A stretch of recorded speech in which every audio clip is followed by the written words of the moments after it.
আমরা সবকিছু রেডি করে খাইতে বসে গেলাম সবাই একসাথে। এসে যে কি অবস্থা হয়েছে যে 2-3 দিন ধরে তেলই পাওয়া যাচ্ছে না। রাজা মহারাজ এজন্য বোতল নিয়ে বাইকের উপর বসে খাইতেছিল। আমরা সবাই হাটবাড়িয়া পার্কে চলে এসেছি। এইখানে অনেক রাত হয়ে যাইতেছিল, এর জন্য আমরা এখানে বেশি থাকবো না।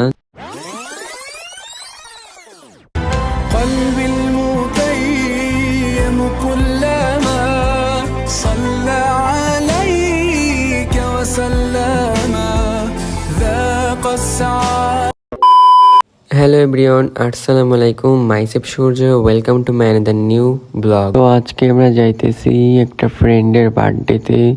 তো বার্থডে উপলক্ষে আমাদের ইফতার পার্টির দাওয়াত দিয়েছে, তো আমরা ওইখানে যাইতেছি। তো আমরা ভাগ্নের মোড় থেকে আজকে ব্লগটা শুরু করতেছি। তো সামনে আর একটা ফ্রেন্ডের বাসা, তো আমরা ফ্রেন্ডটাকেও রিসিভ করতে যাইতেছি। আমরা ফ্রেন্ডটাকে নিয়ে নিয়েছি। তো আর একটা ফ্রেন্ড ছিল পেট্রোল পাম্পের সামনে, তো আমরা ওইটাকেও রিসিভ করতে যাইতেছি। আর আমাদের গাড়িতে তেল ছিল না, আমরা তেলও ভরতে যাইতেছিলাম। গাইস, দেশের যা অবস্থা, 2-3 দিন ধরে কোনো তেলই পাওয়া যাইতেছে না।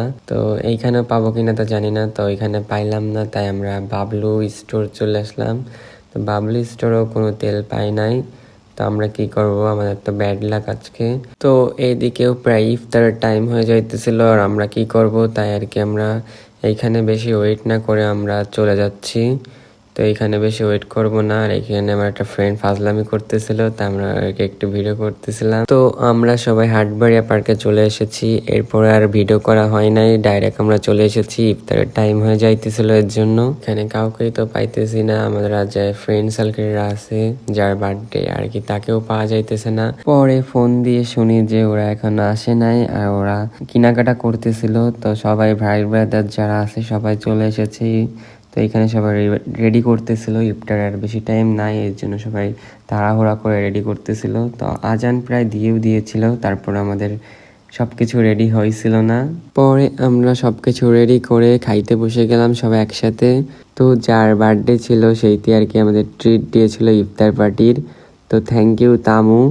ওর ইনস্টা আইডির নাম হচ্ছে তামু, কিন্তু ওর রিয়েল নাম হচ্ছে তামিম। তো এইখানে আর একটা ফ্রেন্ড বাইকের উপর বসে খাইতেছিল। তো আমাদের বাজের মধ্যে এইতেই বেশি ফাজলাম তো করে, আর অনেক মজা করে। তো সব ব্যাচের মধ্যে একটা একটা করে এরকম ব্যাচের মধ্যে থাকে। রাজা মহারাজ এজন্য বোতল নিয়ে বাইকের উপর বসে খাইতেছিল, আর এইখানে বিড়ালটাও খাইতেছিল আমাদের সাথে। তো আমাদের ইফতার করা শেষ, এর জন্য আমরা বাসায় চলে যাইতেছিলাম সবাই।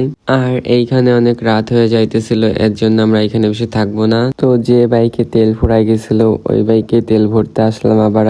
তো তখন তো তেল ভরতে পারলাম না, এর জন্য জোড়া পাম্পে আমরা আবার চলে আসলাম তেল ভরতে। আর এইখানে এসে দেখি প্রচুর সিরিয়াল, তো আমরা সিরিয়ালে দাঁড়িয়েছিলাম তেল ভরার জন্য। তো দেশে যে কি অবস্থা হয়েছে যে 2-3 দিন ধরে তেলই পাওয়া যাচ্ছে না। তো গাইস, ভিডিওটা আর বেশি লং করতেছি না, আর বেশি বড়ও করতেছি না, এর জন্য ভিডিওটা আমরা এখানেই শেষ করতেছি। আর ভিডিওটা যদি ভালো লাগে তাহলে লাইক, শেয়ার, কমেন্ট করে দিয়ে যাইবেন। দেখা হচ্ছে নেক্সট কোনো ব্লগে।